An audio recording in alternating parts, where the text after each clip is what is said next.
আপনারা এরই মধ্যে জানেন যে লন্ডনে জনাব তারেক রহমান এবং জনাব ডক্টর মোহাম্মদ ইউনূস তাদের মধ্যে একটি বৈঠক হয়েছে এবং সেই বৈঠকের বেশ কিছু কথাবার্তাও মিশ্রিত সত্য মিথ্যার সংমিশ্রণে বিভিন্ন খবরও আপনারা জেনেছেন।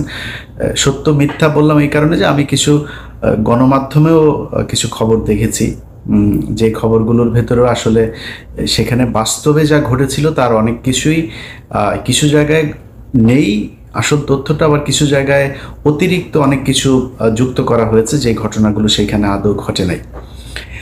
আপনাদেরকে আগেই আমার ঠিক আগের ভিডিওটাতে আপনাদের জানানো হয়েছিল যে ডক্টর মোহাম্মদ ইউনূস এবং তারেক রহমানের যেই বৈঠকটি, এই বৈঠকটিতে আসলে অনেকেই ক্রেডিট নেবার চেষ্টা করেছেন ওনার মাধ্যমে আসলে ডক্টর মোহাম্মদ ইউনূসের বৈঠকটা ডক্টর মোহাম্মদ ইউনূস নিজে চেয়েছেন এবং তারেক রহমানকে সেই প্রপোজাল দেওয়া হয়েছে। যথাযথ মাধ্যমে প্রপোজাল দেওয়ার পরে তারেক রহমান সেটাতে সম্মতি জানিয়েছেন, যে কারণে এই বৈঠকটা হয়েছে। এখানে কেউ তারেক রহমান বৈঠক করতে চান নাই, ডক্টর মোহাম্মদ ইউনূস প্রপোজাল দিতে চান নাই, আরেকজন এটা করে দিয়েছেন, এরকম বিশেষ করে দুইজনের নাম না বললেই না, ডক্টর আসিফ নজরুল এবং জনাব মনির হায়দার। তো এনাদের চরিত্র সে আগে থেকেই আপনাদের একটা বিষয় জানায় রাখি যে এরা হচ্ছে দ্বিমুখী সাপ। আপনি মনির হায়দারের কথা যদি বলি, মনির হায়দারকে জিজ্ঞেস করেন, আমাদের যখন পাসপোর্ট নেওয়ার জন্য এই অফিসে ঢুকতে দেয় না, তখন মনির হায়দার এই করোনার মধ্যেও মনির হায়দার 2020 সাল থেকে 2024 সালের মধ্যে টোটাল 3বার, আমার জানা মতে টোটাল 3বার তিনি বাংলাদেশে গিয়েছেন। এর মধ্যে একবারের বিষয়টা আমি জানার পরে আমি আর কনক ভাই ওনার সাথে দেখা হলো, তো জিজ্ঞেস করলাম যে ভাই দেশে গিয়েছিলেন শুনলাম, বলছে তো আমরা বললাম যে আপনি গেলেন কিভাবে, সমস্যা হয় নাই কোনো? সে আমাদেরকে জবাব দিল যে তিনি নাকি মাস্ক পরেছিলেন, মাস্ক পরে থাকার কারণে তাকে এয়ারপোর্টে চিনতে পারে নাই। তো আমরা মানে বুঝে নিলাম আর কি যে এয়ারপোর্টে মাস্ক পরে তারপরে পালায় যাওয়া যায়। আরে ভাই, যখন জেএফকে থেকে আপনি যখন গাড়িতে উঠবেন, প্লেনে উঠবেন, তখন এই প্যাসেঞ্জারের পুরো লিস্ট ঢাকা বিমানবন্দরে পৌঁছে যায়। তারা তো তখন দেখে কে কে আসছে। আমি ইলিয়াস যদি যাই, আমি কনক স্যার যদি যাই, তো সাথে সাথে লোকজন নিয়ে হাজিরায় ধরার জন্য আসো, ডিজিএফআই, এনএসআই, এসবিডিবি, সিআইডি, পুলিশ যা যা আছে সব এসে হাজির হয়ে যাবে ধরার জন্য। উনি মাস্ক পরে চলে গিয়েছেন। তো মনির হায়দার একজন ডিজিএফআইয়ের খুবই প্রশিক্ষণপ্রাপ্ত এবং খুব সুদীর্ঘকালীন ধরে তিনি ডিজিএফআইয়ের সোর্স হিসাবে কাজ করেন। তো ধরেন আমার দেশের গোয়েন্দা সংস্থা, আমরা ডিজিএফআই মানি একটা নেগেটিভ একটা ন্যারেটিভ আমাদের চোখের সামনে ভাসে। এর কারণ হচ্ছে তারা দেশের বিরুদ্ধে কাজ করে। তাদের কাজ হলো ভারতীয় গোয়েন্দা সংস্থা ভারতের কোনো আমাদের দেশে করে কিনা, তারা ভারতের বিরুদ্ধে কে কাজ করে তাদেরকে ধরে নিয়ে তারা গুম করে। এটা হচ্ছে আমাদের ডিজিএফআই এই কাজ করে, যে কারণে জিনিসটাই নেগেটিভ। তো মনির হায়দারের সাথে আমার ব্যক্তিগত কোনো সমস্যা নাই। মনির ভাই আমাকে খুব স্নেহ করেন, উনি আমার সিনিয়র ভাই। এখানে আমাদের মাঝে মধ্যে ওনার সাথে দেখাও হইতো, একসাথে চা খেয়েছি, দাঁড়িয়ে আড্ডা দিয়েছি। কিন্তু ওনার প্রতি আমার ক্ষোভটা সেদিন থেকে শুরু হইলো, এখানকার কর্নেল যে মুস্তাফিজ সাহেব আছেন, উনি একদিন এক ভিডিওতে বিষয়টা বললেন যে মনির হায়দার আমাকে এবং কনক সারোয়ার দুইজনকে সরকারের বিরুদ্ধে যেন আমরা কথা না বলি, অর্থাৎ আওয়ামী লীগ সরকারের সময়, এই জন্য ওনাকে দায়িত্ব দিয়েছে ডিজিএফআই। তো উনি এসে আমাদেরকে এই কথাগুলো বলেছিলেন যে খামাকা সরকারের সাথে কি দরকার করার, হ্যাঁ, নানানভাবে একটু এই ধরনের একটু গুছায় এদিক ওদিক করে। তারপরে এই লেফটেন্যান্ট কর্নেল আপনার মুস্তাফিজ ভাইয়ের কাছে পরে শুনলাম যে তাকে তিনি এই দায়িত্বটা দিয়েছিলেন, যে আপনি বললে বোধহয় ইলিয়াস এবং কনক শুনবে, তো ওদেরকে একটু যে ওরা যেন সরকারের বিরুদ্ধে এত বেশি কঠোর অবস্থানে না থাকে, আওয়ামী লীগ সরকার আসলে কোনোভাবেই যাবে না। এটা সেই 2022-23 সালের কথা মুস্তাফিজ ভাইকে উনি বলেছিলেন। এটার পরে আসলে মনির ভাইয়ের প্রতি শ্রদ্ধা ভালোবাসা কোনো কিছুই থাকার বিষয় নেই। মনির ভাই এমনিতে উনি ওনার একদম ক্যারিয়ারের শুরু থেকেই উনি একজন দুর্নীতিগ্রস্ত একজন সাংবাদিক। ওনার এগুলি নিয়ে কথা বলতে চাই নাই, কিন্তু এখন যেহেতু এই অবস্থা সেই কারণে বললাম। ওনারা একটা ক্রেডিট নেওয়ার চেষ্টা করছেন, আবার ফের বিএনপির ভেতরে যে তারেক রহমান আমি তো আপনার জন্য অনেক কিছু করছি এই সেই এরকম বুঝায় টুঝায় এদের সাথে একটা খাতির জমানোর চেষ্টা করছেন। তো এই ধরনের কিছু মানুষজন আছে যারা কিনা এই বৈঠকটা করার ক্রেডিট বিভিন্ন জায়গায় নেওয়ার চেষ্টা করছেন। এরকম কোনো কিছু না, তারেক রহমান রাজি হয়েছেন, ডক্টর মোহাম্মদ ইউনূস তাকে প্রপোজাল দিয়েছেন, এবং আমি আগের ভিডিওতে বলেছি যে দুইটা পক্ষের কেউই ছোট হয় না। এখানে আমার এরকম একটা বৈঠক হওয়া দরকার ছিল। বৈঠকের ছোটোখাটো কিছু বিষয় আপনাদেরকে জানাবো, তার আগে মূল জিনিসটা আপনাদেরকে জানিয়ে দেই। সেটা হচ্ছে এই বৈঠকটা অত্যন্ত ফলপ্রসূ, এবং আমরা এতদিন ধরে আসলে যা চাচ্ছিলাম সেইটাই এই বৈঠকের মধ্য দিয়ে ঘটেছে।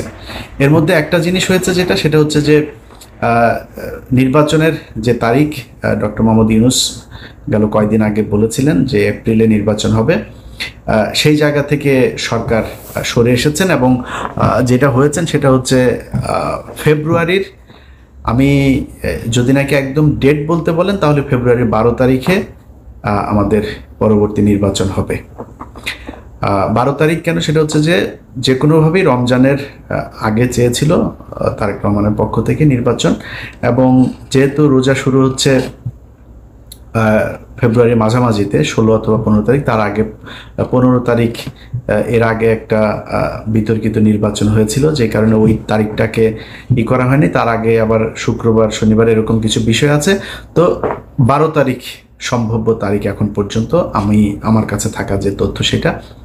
তো এই বৈঠকের এটা হচ্ছে মূল যে জিনিস। তো এইটার পরে যে কেউ যে কাউকে জোর করে বলেছে যে, বা ডক্টর ইউনূস বলেছে না আমরা ফেব্রুয়ারিতে করব না, মার্চে নিয়ে যাব, এরকম কোনো কিছু হয়নি। ওনারা এটা বলেছেন, উনি বলেছেন ঠিক আছে কোনো সমস্যা নেই, নির্বাচন এইভাবেই হবে। এখন এত ফলপ্রসূ একটা কেন হইল, এটার কিন্তু কিছু কারণ আছে। এই বৈঠক করানোতে কারোর ক্রেডিট না থাকলেও বৈঠকটা যে ভালোভাবে হয়েছে এটার কিছু ক্রেডিট কিছু মানুষের আছে। সেটা হচ্ছে কিছু মানুষকে এই বৈঠকে না রাখাটাই হচ্ছে সেই ক্রেডিট। এখানে যদি সালাউদ্দিন থাকতো তাহলে প্রথমেই মনে করেন যে ডক্টর ইউনূসের সাথে তারেক রহমানের গ্যাঞ্জাম বাঁধানোর জন্য যত কোশ্চেন সেটা সে করতো। এখানে যদি আমির খসরু মাহমুদ চৌধুরী থাকতো, এখানেও একটা গ্যাঞ্জাম বাঁধাইতো। গণমাধ্যমে এসছে, এখানে ছিলেন আপনার আমির খসরু মাহমুদ চৌধুরী, তারপরে জনাব খলিলুর রহমান, এরপরে হচ্ছে শফিকুল আলম, আরও বোধহয় এসে হচ্ছে হুমায়ুন কবির নামে একজনের নাম এসছে। আচ্ছা, এরা সবাই ছিলেন। এই কথাটা সত্য কথা না। ডক্টর মোহাম্মদ ইউনূস যে হোটেলে উঠেছেন, ডকচেস্টার হোটেল, সেটা হচ্ছে লন্ডনের বিখ্যাত সেই হাইড পার্ক, এটার পাশের একটা রাস্তাটার নাম হচ্ছে পার্ক লেনের উপরে সেই হোটেলটা।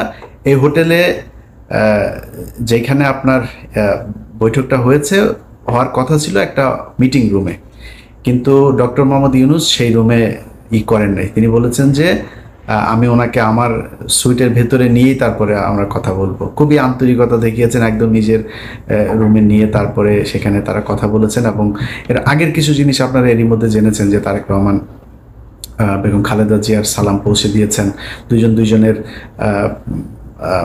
কুশল বিনিময় করেছেন। তারেক রহমান ওনাকে বলেছেন আপনি এখানে এসেছেন, এটা অনেক সুন্দর জায়গা, হাঁটতে গিয়েছিলেন কিনা, এই ধরনের আলাপ টালাপও হয়েছে।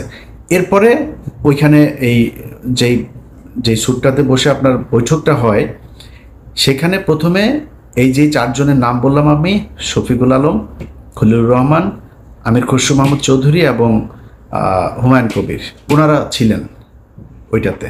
এটা সত্যি কথা, ওনারা ছিলেন। এবং ওনাদেরকে ঠিক 10 থেকে 15 মিনিটের মাথায় ওনাদেরকে চলে যেতে বলা হয়, এবং ওনারা চলে যান। চলে যাওয়ার পরে 1 ঘন্টা 15 মিনিট জনাব তারেক রহমান এবং ডক্টর ইউনূস একটা বৈঠক করেছেন। সেখানে কেউ ছিল না, একজন মানুষও ছিল না। এটা যেসব গণমাধ্যমে বলার চেষ্টা করা হচ্ছে, এটা কিছু কারণ আছে বলার। ধরেন আমির খসরু মাহমুদ চৌধুরী এখন মানে বোঝানোর চেষ্টা করবেন যে তাকে তারেক রহমান পাশে নিয়ে বসে তারপর ইউনূসের সাথে বৈঠক করেছেন, এটা একটা ব্যাপার।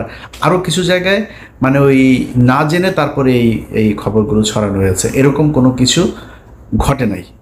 তো যাই হোক, আমার কথা হচ্ছে যে যেইভাবেই হোক এই যে দুইজন মানুষ আপনার শুক্রবার লন্ডন সময় সকাল 9টা থেকে যে বৈঠকটা তারা করেছে, সেই বৈঠকের মধ্যে আমরা বাংলাদেশের মানুষ যা চেয়েছি সেটা হয়েছে, এটাই হচ্ছে সবচাইতে বড় বিষয়। আমরা এটাই চেয়েছি।